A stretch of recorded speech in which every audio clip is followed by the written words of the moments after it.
This is Let's Talk Business with your host, Marc Ebinger. Now, here's Marc. Welcome back to Let's Talk Business podcast. Coming up on the show today, we're going to talk about the business of running an immigration law firm. In studio with us today is Kate Lincoln-Goldfinch, an immigration attorney and the owner of Lincoln-Goldfinch Law. Kate has received numerous awards, including the 2023 Travis County Women Lawyers Pathfinders Award, Austin Monthly Top Immigration Lawyer, and her law firm has more than 1,000 five-star Google reviews, which is no small task, by the way. Lincoln-Goldfinch Law offers a range of services, including family-based immigration, deportation defense, and humanitarian cases such as asylum and U-visa applications. Kate, thank you so much for driving down from Austin to be part of the show. Welcome. Thanks for having me. It's my pleasure to be here. You bet. I'm your host, Marc Ebinger, the CEO of Krukus Virtual Staffing, a company that recruits and staffs experienced overseas administrative assistants for business owners and attorneys.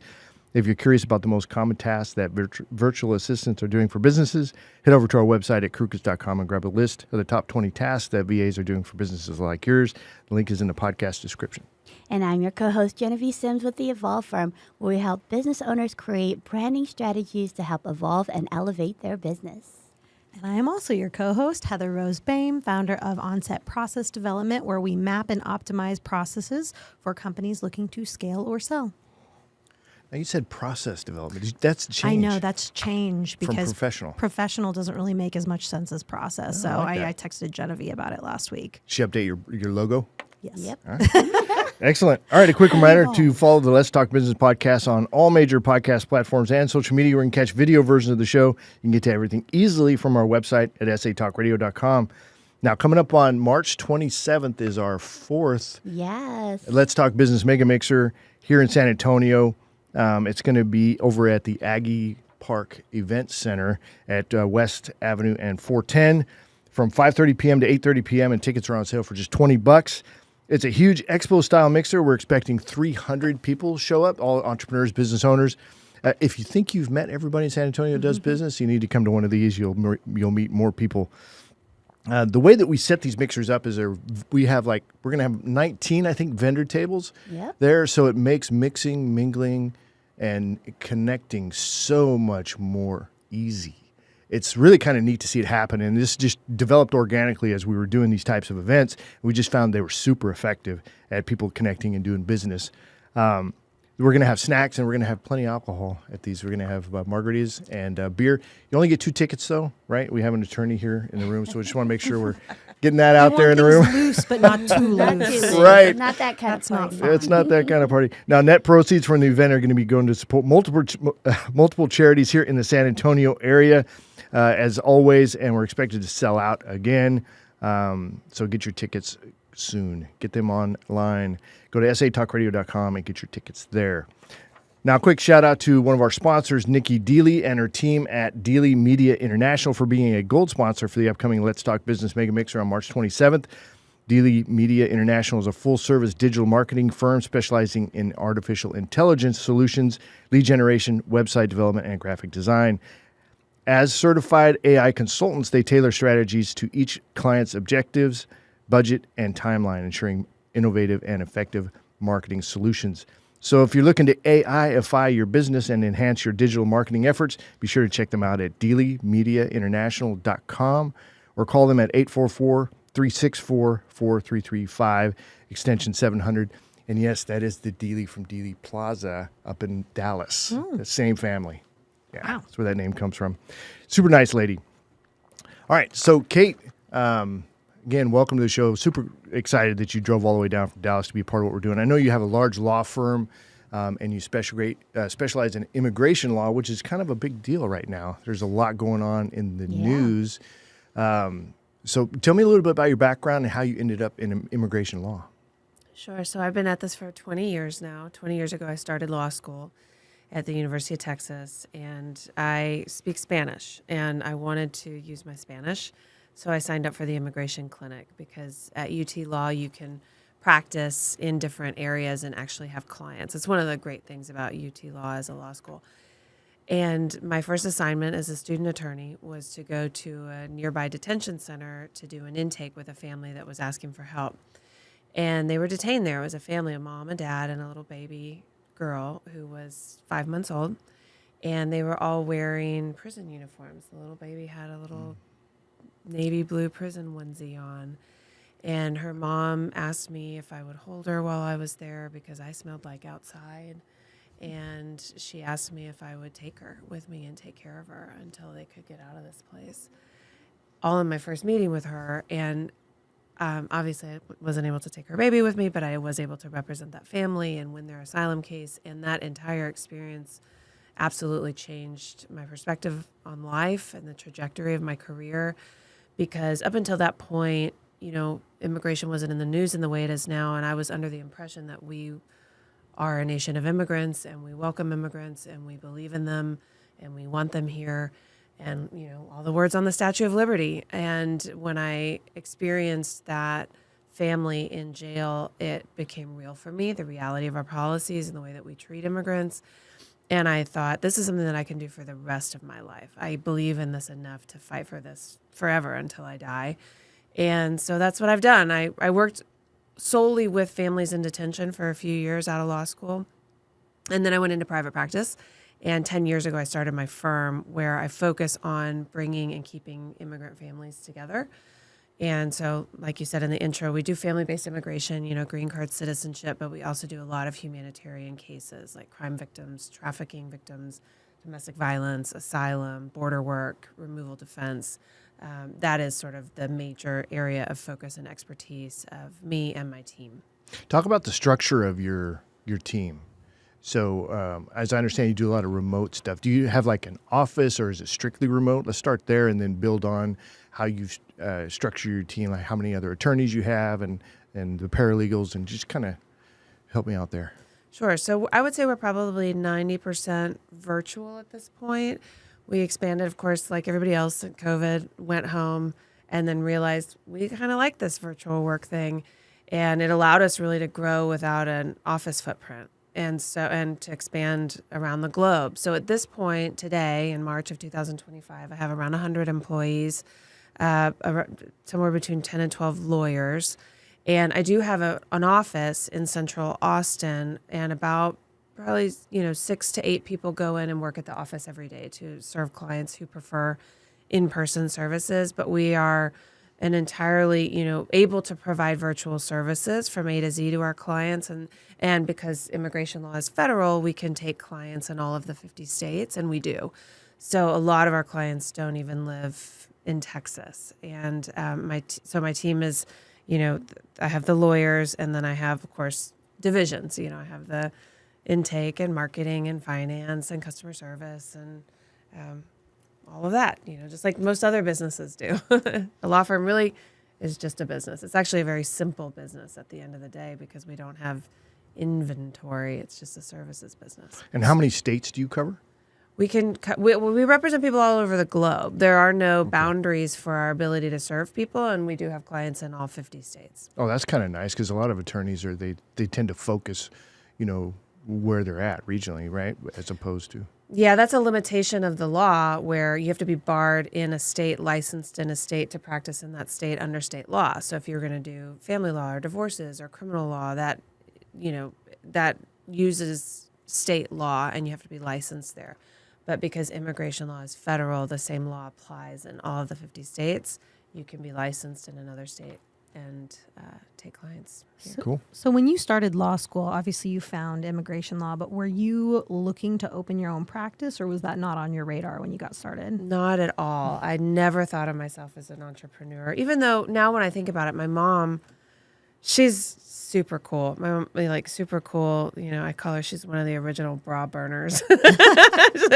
Total hippie. She's a singer. And she was telling me the story the other day that in the 80s, she wrote an op-ed to the Austin American-Statesman about how anybody can sing. People think they can't sing, but anybody can sing, and she can teach anybody how to sing. And this article published in the Statesman, and she said the week after that, her phone just rang off the hook. And she ended up launching a singing coaching business where she had groups of people and she taught to sing and they had recitals. And my mom just launched this entire business. And so now in retrospect, I did have modeling of entrepreneurship in my childhood, but I never wanted that. I never thought about that. And really it sort of happened because I was happily working as an associated attorney, and I had really amazing mentors. And one of them was retiring, and the structure of the firm was changing. And so it was like, oh, I guess I'll just, start my own thing. And I don't know what I'm doing. And this is really scary. And I signed up for a coaching program a month before I launched my practice. I'm still in the same coaching program. It's called How to Manage a Small Law Firm. And, I like I said just a few moments ago, I learned that a law firm is a business like any other business. And we all like to think we're special snowflakes, and that the rules don't apply to us, but it just is not true. And I mean, we have restrictions as lawyers, of course, ethical considerations and all of that, but really all of the industries have some type of, special consideration. But at the end of the day, it's just applying business principles and a lot of, I think, obviously professional development. And one of the things I've learned on this journey is how important personal development is. At growing ourselves, having a growth mindset, looking at our flaws, being open to feedback, being strong, good leaders, like all of that is as critical as knowing how to market and, deliver services. Absolutely. And let's talk about your personal branding and how you kind of got that set on point. yourself. I know, because look how stylish she is. She's the most stylish attorney I've ever seen. Oh, thank you. That was incredible. Definitely I don't love dress that. like a lawyer. Hey, she's wearing one of my favorite colors, yellow. So let's talk about how you set yourself apart from everybody else. So it sort of happened naturally. My last name, Lincoln-Goldfinch, and Goldfinch is, a little yellow bird. And my friend, who's this amazing artist, created my logo, which is a yellow bird. And then I started wearing yellow here and there. And then it became an expectation. And then the whole thing happened. And I was like, well, I'll just have a yellow website and we'll just be, why? Why do we need to show up like, every other lawyer and every other law firm? And it has brought so much back to the firm. I mean, the team loves it. It's part of who we are. It's part of our core values and how we dress. And it's fun to be different. It's the best, and I think we're just, conditioned to not stand out in a professional setting. And I just don't subscribe. I think it's way more fun to just be who you are. I'm here to say it works out better in the end, I think, when we just are ourselves. Yeah, and you stand out in a crowd, too. So, like, in that room of 150 people at that Provisors event we were at, I mean, you stood out because of the yellow just it pops in a crowd. Yeah. So I think that's brilliant, actually. And so that's why I was excited to see, for you guys to talk a little bit of branding, because that's Genevy's. That's my specialty. That's her specialty there. Right. But That's right. So I wear my flower. I'm from Hawaii, so this is the closest I have to home. So this actually was an accident, too. I just wore it one time at a networking event, and it got so much attention. I was like, you know what? I'm going to put it on all my branding, and it works. And now if I show up to an event without a flower, people don't recognize me. Yeah, what like happened? Superman She without the definitely glasses. looks different without the flower. Is that a plumeria? Well, this one is actually called a puakenakena. It's a Hawaiian flower. And this one used to be in a bush right outside my front yard. So every morning when we go to school, I just pick one, and it lasts all day, and it smells so good. The real one, anyway. This is the closest I've got. and when it's like, well, who's the girl with the flower? Oh, that's Genevieve. It's like, yeah, it works. Yes, and out. you'll see it subliminally put in all my branding. Sometimes it's very evident. Sometimes it's just a tiny little faded logo, but you'll see it. It works, right? Mm-hmm. Well done. Yes. Anything else on branding you wanted to dig into? Oh, yes, absolutely. So I love, of course, the color psychology behind it as well. What are some of the things that you've seen that really affected people, especially when they're walking through the door and then you see yellow, of course, and you kind of see their mood just shift a little bit because it went from like this scary, situation that they're in, and they walk into your office, and not only is the color changing and shifting that atmosphere, but you and your personality. How have you kind of developed that and kind of worked that into your business as kind of part of your professional tone as well? Great question. So, I mean, the website and the color, and my office is these two little houses in Hyde Park in Austin, and they're both painted yellow right next to each other. And we have a lot of like Talavera tile and bienvenidos and, like ceramic, and it's also the actual office also does not feel like a law firm. But, the yellow and the goldfinch is all about joy and positivity and bringing love into the work that we do. And so, I mentioned core values. I mean, this is one thing that we do that I think is really infuses the work and the way that we serve our clients is what are our core values? What are our service standards? How do we weave those throughout all of our interactions, both internally and externally? And we have positions in the firm called client happiness coordinators. And it is their job to make sure the clients have everything they need and they have the communication and the proactive information that they need. And it is a focus in a way that we set ourselves apart is to bring joy and positivity and upliftment through this process that can be kind of a beatdown for people, frankly. I mean, the process of immigration is a slog, even in the best of circumstances. And so bringing a positive energy to people as they're going through this is something that we really try to do. Now, you're expanding your business, right? Aren't you getting into, is it estate planning or something else you're getting into? No, we did expand, and then we spun that off. So the story of that is that at the start of the pandemic, I was looking for financial resources for my clients because a lot of people were out of work, and I realized that there was nothing about bankruptcy in Spanish because I Googled bancarrota and nothing came out. And so I thought, maybe we should start providing these services. And then that practice sort of took on a life of its own. We had a bankruptcy practice. And pretty much around the time of the election in 2024, things started really heating up on the immigration front. And we had a really great bankruptcy team and amazing clients. And I didn't want to split attention of my practice in between those two areas. So I spun off and sold the bankruptcy practice to another firm, a man with a guy named Cannon Moore, really high integrity guy, and he was able to absorb the clients and the team. And so it was a really seamless transition. And so now I'm 100% immigration. Back to what I know, back to my roots. Because I never was a bankruptcy lawyer. And so that's another thing I realized is that my passion is totally in one area. And, even though I, at this point, know how to run a business and I could open up a snow cone shop. I love snow cones. Well, you can refer business out, which is what you're doing, right? You get something in that you don't have to start a service on it. You just refer it out to quality folks. Very much, yes. And that's what you're best at. Well, provisors, right? I mean, Yeah. it's getting access to great people because I'm only as good, or any of us are only as good as the people that we're connected to, that we can get quality stuff done. So, but you're continuing to expand your business. What's the ultimate? Do you have like a goal, like I'm going to get this big, and then, you have an exit strategy? What are the other business components there? So, I have the BHAG, the big, hairy, audacious goal they talk about, and it's related to how many families I want to serve.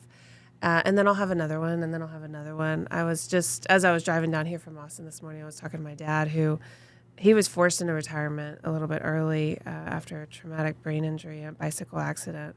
And we were talking about, how big of a deal it is to go into retirement, and for him somewhat suddenly. And I was thinking, I don't know if I really ever want to actually retire and sell and be done. I do want to carve out more and more space and time for myself. And at the end of my, the last act or whatever it is, I want to have a lot of room to do whatever the heck I want to do. But I don't know that I'm ever going to want to be like completely done. I love it too much. I just really do. I love the work that I do. I love immigrants and immigration law and talking about it. And I don't know. I'm 45 tomorrow. I'm 45. Happy birthday. Thank you. So I'm in that, midpoint where like a lot of focus, a lot of ambition still, but it's hard for me to even conceptualize wanting to be out. No, because you're a person of purpose, right? And people get reward from that. There's a joy that comes with executing on something that you love, and that it's a sense of purpose. And I think that's something that everybody needs to hear, is because I feel like as entrepreneurs, we chase the BHAG, the big goals. And then I know a lot of entrepreneurs that actually get it. And then they're like loose at the moors. They don't know where to go from here, because all of a sudden it went from 100 miles an hour to a hard stop. And most of us are way too driven, ambitious, hardworking to enjoy a hard stop for more than like a week and a half. And then it gets really boring. There's only so much Netflix you can watch, and even So watching true. TV is like really boring after a while. So I think it's good for people to hear that. Now, you have grown this business. You started it from scratch, and now you've successfully, I would say in my definition, scaled it. I would still love to know, when you were in the beginning, what was one of the biggest challenges you overcame to get to where you are today? What was one of those big things that you had to learn or face head on that you overcame to be where you are? Another good one. As I think through the most difficult lesson I've had that I still grapple with is related to the team. You know, developing the team is the biggest job of all, and I think. And so the two challenges and difficulties, one is giving honest and open feedback to people with love. It's so hard to do when you know it might be something that's hard for them to hear, but it's the way that we develop people. And I have been guilty of resisting or avoiding feedback because somebody does a great job and I love them and I don't want to hurt them. And then something goes on too long. And then it becomes a breaking point. So that's one thing that I've really, at this point, realized over many painful circumstances of avoiding it is part of leading is mentoring and giving people the feedback. And then the other thing that comes to mind is as you grow a business, you are adding positions to the team. And so you might have one right-hand person who is able to serve in the role of HR and IT and finance at one point in your business. But you're going to get to a point where you're going to need 3 separate people to serve in those 3 separate roles. And then you're going to get to a point where you need 3 separate teams with managers and people under those managers in each of those departments. And if you don't make a plan and foresee that growth, you're going to burn out your critical people when they're serving the role of too many people and you haven't thought ahead and gotten the people in to help support them and have them already trained up and ready to take over before it's too late. Or you're going to underserve your clients, or underserve, like, if the people you start with aren't the ones you necessarily transition and then finish with, because there's growth stages with any business, like the startup phase, the mid phase, and then you got your mega scale phase, right? So that's something that I know I've been kind of going through that a little bit, but I know that I'll end up going through that at a higher level. And that's hard because if you have, say, an assistant who's fantastic, right? But you recognize that they're topping out on their abilities, and you need a higher level person to come in and fill that role now because there's bigger expectations, there's more going on. So what do you do there? That's a tough spot. It is a big one. So how do you navigate that now? Because it sounds like you've clearly experienced what it's like to not have a plan. What does it look like for you to have a plan and navigate that today? So business plan is critical with, marketing plan, starting backwards. How much do you want to make? How many leads do you need to bring in to make that amount of money? What are your conversion rates going to be? Assuming you make this plan, what is your hiring plan? When are you going to need to fill certain positions? And then talking to the leadership team, depending on the size of your team, getting together and having strategic meetings and making sure everybody's aligned with the priorities of the quarter and the hiring plan. And, basically paying attention and being proactive as opposed to reactive in business. I think oftentimes we think, well, we'll see what happens. We'll see what happens with the election. And I don't know, maybe the leads will come in and maybe this, if this campaign I've got going on will pan out. And if it does, well, then I'll hire people. No. You got to make a hypothesis. You got to write it down. You got to talk to the people on the team. This is my hypothesis. What do you guys think? What thoughts do you have? What concerns do you have? What are we going to do? And then have points along this journey where they have the ability to weigh in and help you issue spot and see ahead. I think another thing about leadership and being at the helm is it is lonely. You do go it alone. At the end of the day, it is your business. Everybody else could walk away. And that doesn't mean that they aren't on this journey with you, these people, and you shouldn't give them the space to sort of weigh in and help you along. See, I love that because I'm hearing like you lead with the vision. You're showing them where you're going, which a lot of people don't. It's like they have it in their head, but they don't communicate it out to their team. And the power of telling people where you're going and showing them the light at the end of the tunnel is so huge. And I think people underestimate that because, people are willing to sprint for a certain amount of time, but if they don't know when it's going to end, or if they don't see any hope for how it's going to get better, how they're going to grow, how things are going to change, they'll dip, because at the end of the day, they understand the same thing, that it's a job, and they may end up just leaving, and you could have had a plan for them all along, but how are they supposed to know that? Nobody's a mind reader. And employees have their own vision and strategy for their own lives. And maybe they are technically clocking in and out, but they've got purpose too, And so, it's like, bringing everybody in on the journey and making sure we're all aligned. Are you guys in this with me? Do you want this too? And if not, okay, you can get off the bus. Love you. I'll give you a good reference, and it's fine. It's okay. But yes, I think oftentimes we just assume that this is my journey and my path, and these people are just going to come here and I'm going to pay them to support me on my path. But no. They are on their own path too, and let's make sure we're all meeting our goals together. And then if we're not, then make plans to do otherwise. I was at a mastermind on Friday, and one of the speakers is a really prolific business owner in Austin, and he has anybody he's hiring, he has them do this mission worksheet where he walks them through what are you excited about? What does 5 years from now look like? What is your passion, so that he can see if it aligns with his business. And whenever he hires someone, they don't have to have the same ones, but does their vision of the future and their mission match with his vision for the company and his core values?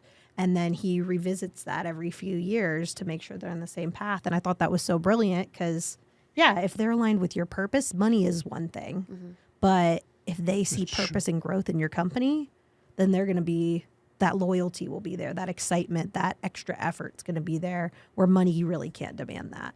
Yeah, I think we're in that time now where really the employee getting something out of coming to work every day is more important than the money. That may change, but let's talk a little bit about your structure. So I've had a little bit of contact with your company. I know you are structured out. It's it's a full-blown company. You got an HR department. You got a COO, right, that runs operations. But tell me more about your structure of your business. Sure. So, I have directors, like a director level. So I have marketing, sales director, HR, finance, legal services. The billing team is connected to that.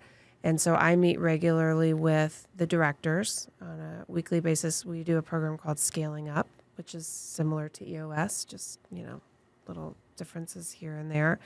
And then each of those directors have either managers or direct reports under them. So, for example, the sales director has an intake manager and a sales manager under him, and then there's the frontline team. And then the legal director has the attorneys and the paralegal manager, and then the paralegals report to the paralegal manager. So they all have their own sort of org chart under them. But that's, How did you learn about that? Where did you get this information from, or did you just figure it out? Well, and this is what I was sort of referring to earlier, that as you grow, you sort of build the org chart. And I don't know, I have heard advice that you build out the org chart in your mind and then you hire the people to fill the positions. Personally, I've gone a little bit in both directions. I have an idea of how it ought to be structured, but it really does matter to me who I've got on the team and what their talents are. And I will create sort of org chart oddities around my people, and that has served me well. You're like me in the want to jump into the water and then we'll figure out how cold it is and how deep it is, right? Yeah. Because I'm the opposite. we'll work I with it. See the org chart first, and then see what the best fit for whoever, because I feel like you can develop people into positions. See, and this is where, my opinion. I learned that from Heather helping me with the org chart, and not only that, but also process mapping my entire business. Because then I'm figuring there's things we don't even know to ask or know to think about, that if we know it in advance, it makes our employees' life better. It makes our job easier. It just makes everything better. Not only that, but it's okay, this is an actual business you can see when everything's mapped out. This is where I highly recommend her all the time to people. It's like, if you haven't sat down and done a process mapping of your business and an org chart, it's like you're missing some things here if we're doing it on our own, because that's how I was. And I just learned a ton from that. Like, what can be automated? Where can a VA be in? What are all the pieces in place? Highly recommend that for any business. In fact, we're starting a second business, which I was talking with you earlier about. First thing I did was like, okay, we need to bring Heather in and let's map this thing out so that we're going to be ready to launch this thing. Because there's some sensitive stuff in what we're going to be doing. And I just want to make sure we get it right. So highly recommended. And I could hear it in your voice. You were like going down the org chart, like seeing it in your mind's eye. And what I think is great is, like, as an employee looking at that, you can kind of look and say, where's the potential here for this job? Because people want to grow. Not everybody wants to be at this one. I don't want to be this one position forever and ever. Right. I'm ambitious. If I were still an employee, I would want to know, where could I be promoted? Is there promotion potential within this company, or am I going to be here? Because bouncing even to a think new of that. job, yes, is so common. So what we need to do is make a public version that I can give my employees that they can't change, right? We don't want them creating their own positions. But but that's really, really good, so that they can see that they can move up, and even putting those phantom positions that aren't necessarily filled yet that are potential positions. That's a great point. Well, and that's where professional development comes in too, because if they say, oh, I'd really like to be a VP of your company one day, I see that's a position here. What skills do I need to have or gain in order to work my way up to that position? And then they can start getting that professional development, or they can talk to their managers, and their managers can help them get that professional development, because it exists out there. And if you've got people that are ambitious, you want to nurture them, because it's a lot easier to groom up people than it is to find them out in the wild, because you never know what you're getting until you got them. They can say anything they want on their resume. How has been finding talent for you? It depends on the market, it really does. So there have been periods of time where I really struggled, and in those moments I'd offer, big referral incentives to my current team for sending people our way. And one of the things that really sort of opened up the flow was to be able to go abroad. I mean, it's just been so great for us, especially as an immigration law firm where all of our employees need to speak Spanish. It's so easy for us to find really amazing, talented people in other countries. And because we're virtual, it doesn't matter. So we've been able to hire, in Argentina, Nicaragua, and Mexico, and find like really brilliant, gifted people. What roles are you filling from overseas? Or South America, Latin America? Anything except for the lawyers. I mean, I would hire a lawyer who was licensed in the U.S. if they lived abroad also. But they obviously have to have a U.S. license. But other than that, anybody, any position. Paralegals, legal assistants. Totally. Yeah. Research. And what I'm finding now is that there's been enough sort of growth and openness to this that there are, these smart sort of BPO people, like career folks in these other countries. I'm able to find people now who have worked at immigration law firms, and they've been trained, and they know what all the forms are, and they're coming to me knowledgeable. Whereas when I first started hiring VAs, they had worked, at Sprint, or like other big corporations, but had no inkling about what immigration law was all about. So now, a few years into it, it's great because you can find people who are actually knowledgeable about the work as well. True, and they're passionate about it too, because they want the opportunities. So that's a different stage, a different tone. Now, after 10 years of being in business, we know as entrepreneurs, we're always hands-on. 10 years later, where are you? Where are you in your company? How many times are you actually presenting cases, or have you kind of more taken on a CEO role? I'm definitely more of a CEO, and I would say sort of a business development person at this point, community engagement person.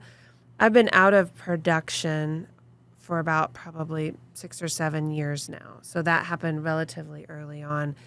And then I'll take cases here and there that are usually pro bono, a case that's sort of an emergency or of interest to me, I'll be contacted by an NGO. Hey, can you take this one case? So I'll work on those cases here and there. And then right now, I manage the firm. And then since the election, I've probably done about 50 Know Your Rights presentations. So we've been developing a lot of resources for the community and going out and helping people understand what to do if ICE comes to their door, and partnering with the Mexican consulate. And so I've been really out in the community, and I love that stuff. That just lights my fire big time. So I'm real happy with it. I'm busy, and I was thinking about that over the weekend. I did this like personal development conference, and I've totally overcommitted myself. So I had this conference, and then I had a presentation on Friday morning, a presentation on Saturday morning, brunch with a friend on Sunday morning,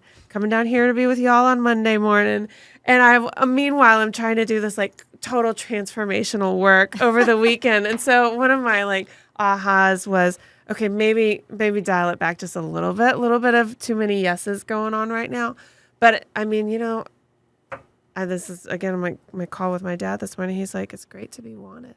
Yeah. It's great to be needed. And you're highly talented and you have a ton of experience. So it's like you want to give that out. You want to help, right? Yeah, I do. I love it. But there are things that suffer when you do that. And my kids are 12 and 7. They still need me. They're in that phase where they need a lot of my undivided attention. And that does suffer when I give too much professionally. And so I need to bring that back into a little bit of balance right now. But that's okay. I'm the boss. I get to do that. Yes, it's pretty great. yes. And I love that you touched upon that, because that's a big struggle for us women business entrepreneurs here. We're always trying to find that balance of being a mom and a business owner. And so just touching a little bit about that, like how did you do it when they were younger? Because that was 10 years ago when you started your business. So they were still... I have been so lucky. I'm aware of this. My mom and my stepdad live around the corner, and they're very involved grandparents. And so in the beginning, when my oldest daughter was born and I didn't have funds to hire help, my parents were full-time caregivers, so I could go to work. And then, about halfway through, right around the time that my older daughter was heading into school, I was able to start making, some money so that I could hire people. And this is one of the things that I learned in the coaching program. I'm not ashamed to say it. I spend a lot of money on helping myself. So I have someone who helps me keep my house neat, who helps me do my laundry. I have someone who helps me cook all the meals for the family, who picks up my kids after school. And it is what makes my marriage healthy and sane, and me healthy and sane and able to do the work that I do, and my kids well taken care of. And so no shame. I think that we really all need to be released into being willing to spend our money on our sanity and help. And no, I don't have like some, thing to show for it, except for like the psychological health of my family. A clean house, a happy family is a Yeah. massive thing, I think. It's huge. That's the foundation of everything else we do. We take advantage of it or take it for granted, really. It's easy to do, and we get preoccupied with being a professional, and we forget we also have a family, right? It's grounding us, and we're not really appreciating the grounding that the family actually does for us.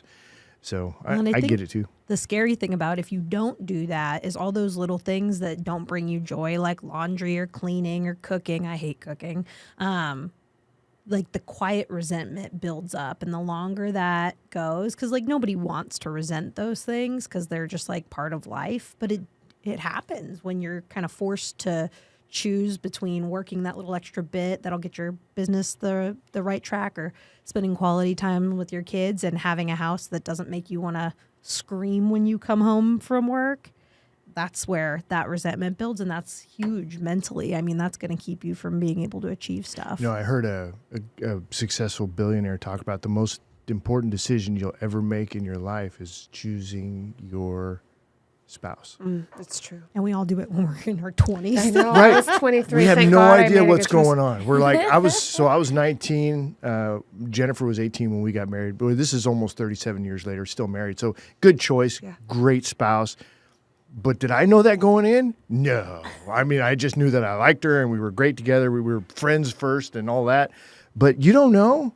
So some of it's just you're just rolling the dice a bit. Very much so. I mean, I can definitely see why people are getting married later and later. You don't know who you are in your 20s. And similar to you, Mark, I happened to make a good choice in my early 20s at a time when I was not otherwise making good choices in life. So I don't know exactly how that worked out. And I'll just say, I don't know, for the people listening, one of my best friends is a divorce attorney. And a lot of people make the wrong choice and figure it out and do something about it and start over, and their lives are glorious after that. So if anybody's listening and they're like, well, crap, I'm not sure I made the right choice. Well, you can do something about that too. Yeah.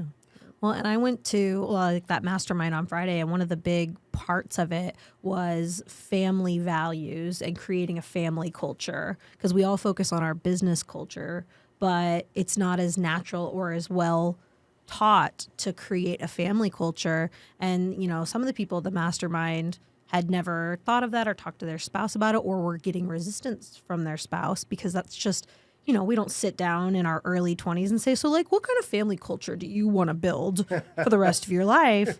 And all of us sitting at this table are very lucky, because like when me and my husband found out about that, turns out we aligned really well on the family culture we wanted to create. Thank goodness, because we had never talked about that before. And just how there is, especially as you grow in your business and your wealth, that family culture, I mean, that's the biggest legacy any of us can create. How are you doing that with consciousness and intention? And if you've got the wrong partner or somebody who doesn't choose to align with you on that, I mean, that impacts everything. Life's a struggle. harder. Oh, yeah, Absolutely. it's way much harder. But you know what? So in defense of relationships that aren't a great match, there's still people that kind of, they get their thicker skin, they tough it out, but they stay committed to the family, stay committed to the children or whatever. People do change over time, you know, a little bit, but there's still something to be said about finding, if we just knew more, maybe in school they need to teach people about, you know, the love languages and the personality colors and all of I trust the American education Yeah, system really. to teach my kids, but that's Somebody why we needs to need do it. But right? something, So like yes. part of the family culture of like my family is teaching my kids the stuff that I'm having to learn and rewire my brain around money, around relationships, around how they navigate their emotions. Because it's not anything my parents knew growing up. Like they just handled everything the best they could. And we're lucky in this day and age to have so much more information available to us that we can then pass on to our kids. But yeah, I definitely would want the You know, American education system. Speaking of doing it. information, I just introduced Jennifer to Grok 3. So it's like she doesn't use AI, right? What is- and I'm like, Grok 3? well, it's the new AI. Well, so it's the you got ChatGPT. Yeah. Well, this one I was talking to Nikki Deely, the AI, and she's like, this was way better than ChatGPT. So I'm like, all right, I'll give it a shot. But Jennifer's, my wife, has never used the like ChatGPT. She just doesn't use it. I'm like, this is how you need to use the internet. This is like going from typewriter to PC. I mean, it's like it's a world of change.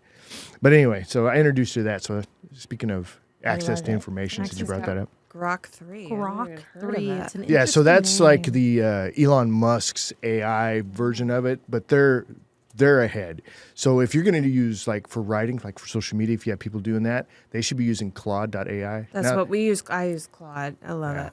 But when it comes to research and digging in to find information on the internet, Grok 3 is going to be the best now. But I mean, it's this race. Just I mean, ChatGPT has the deep research function now for pro plans. Is it like, that's the thing, is like, I feel like if we were developers, the exact type of AI would really matter. But I'm like still using ChatGPT to brainstorm ideas and stuff. I feel like I'm probably not needing to That's- do I'm that. like deep switching. AI.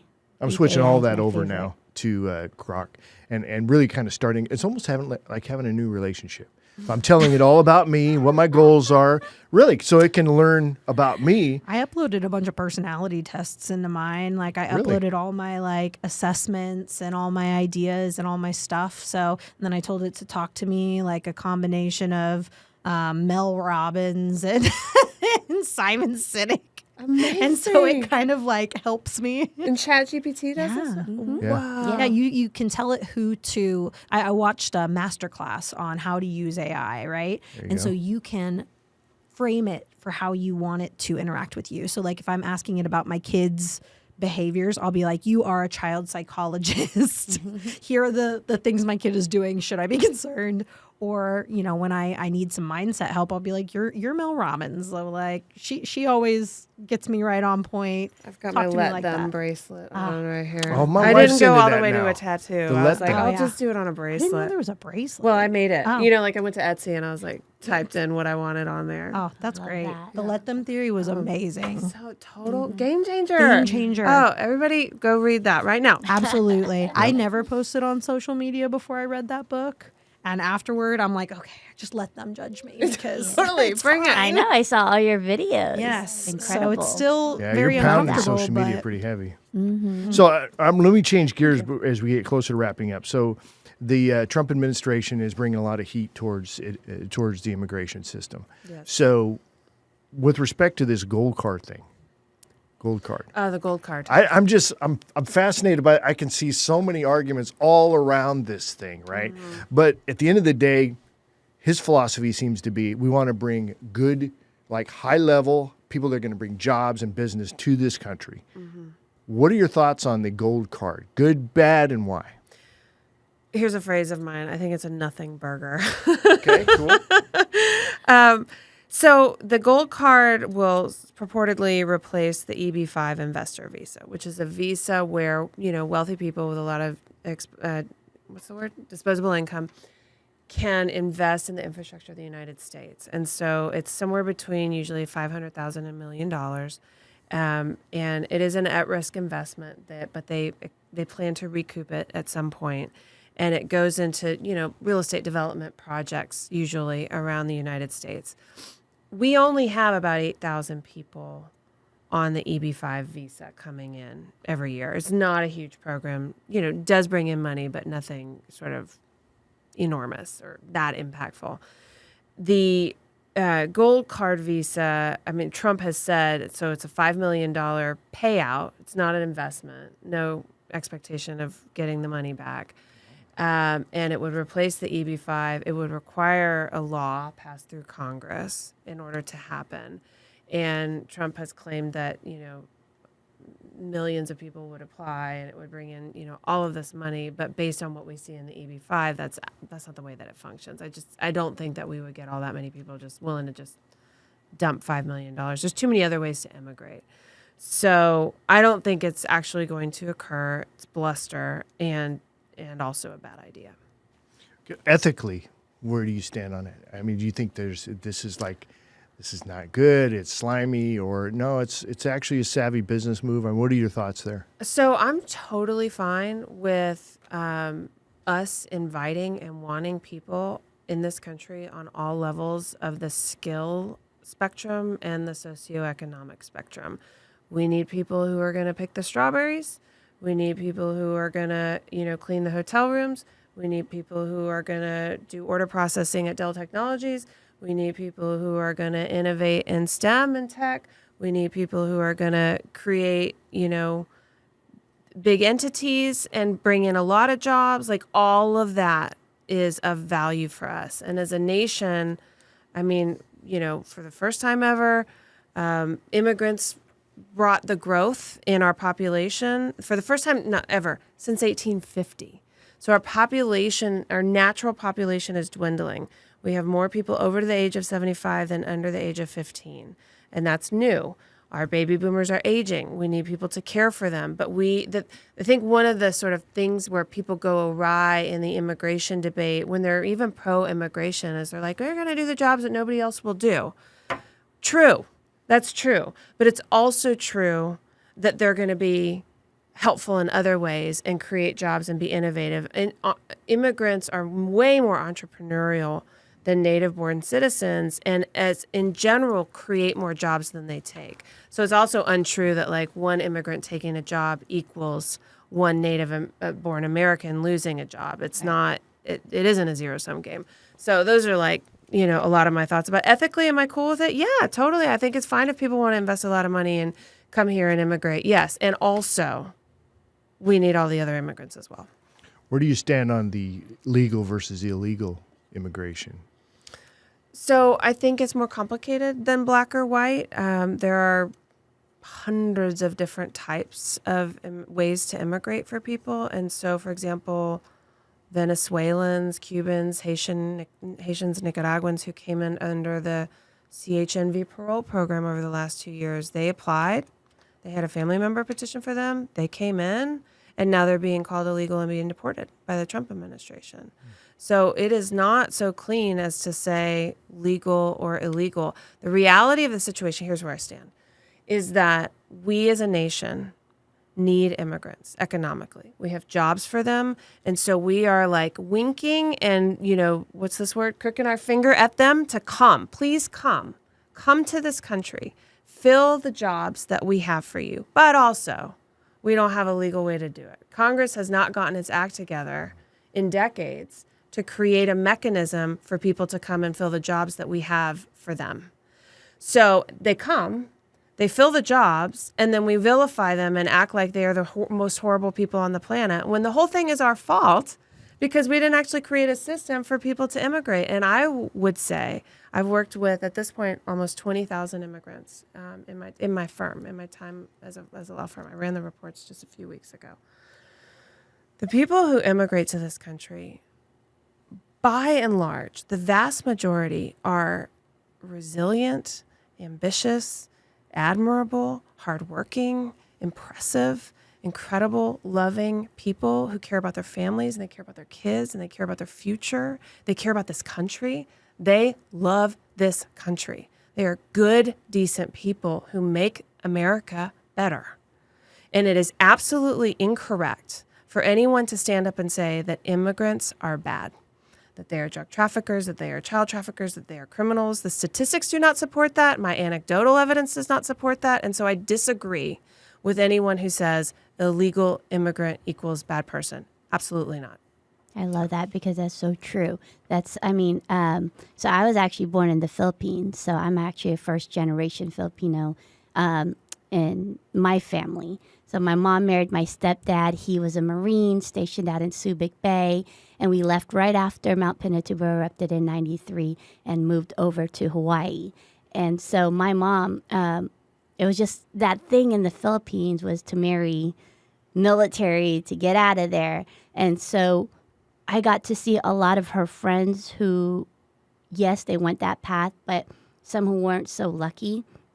The process that they had to get through just to get into the States was absolutely ridiculous. And then when they get there, then they have to fight that stigmatism and to prove, continuously proving that they're good people, that they're worthy to be there. And it was just a struggle to see that and to also, at the same time, Tagalog was my first language. So I didn't learn English until I was 7 when my stepdad came into the picture. And he taught me how to speak English through Dr. Seuss books, so through the rhyme and repetition.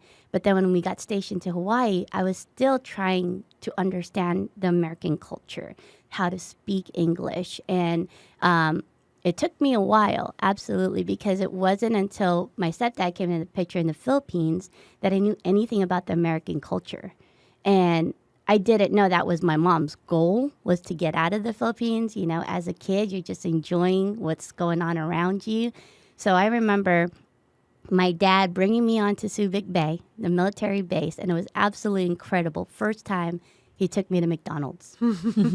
My mind was blown. I was like, this is absolutely incredible, and fell in love with McDonald's. And there was one incident where it was actually my 7-year-old birthday party. We were supposed to have it on base in McDonald's.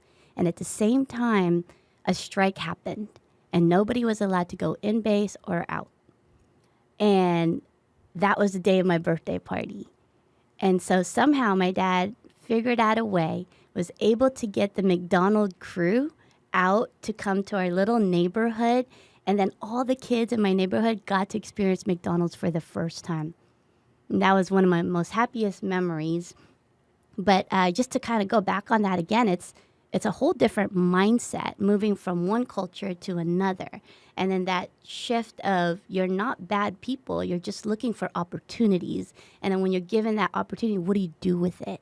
And so it's important to have people like you who are so passionate about what you do, because you're looking at them not as a number or just as, someone different, but someone who's worth a value.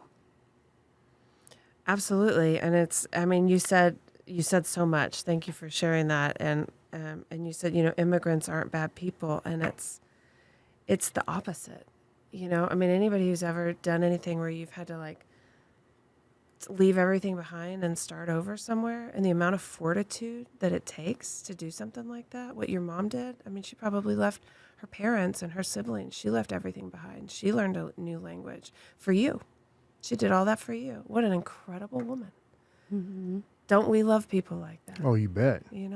I think that in true what we call the American spirit, I think that's the origin of it, was us coming here and having that go get it, go explore, go build, do great things.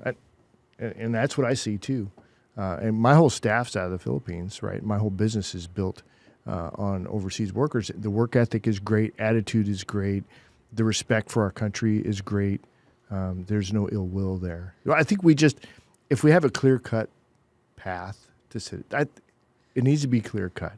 And then why not also educate the existing citizens on what this is and how this works, so that the more educated and aware people are of how the immigration system works, and that it is a fair system that is, it's fair-minded and equitable, then I think the more we'll buy into it, and we can calm down about having stigma about everybody as part of the MS-13 gang. You know what I mean? That's just not. And what's I think happening. that's the thing, though. If it's not fair and equitable coming out of the origin, which is the federal, then it's going to be hard to educate any about it, because if they're switching the rules every 5 seconds, the only people that are going to be able to be on top of it are immigration lawyers or someone actually going through it right now. So even someone who immigrated a year ago, like my neighbor, just got her citizenship in December, and we were like, okay, thank God.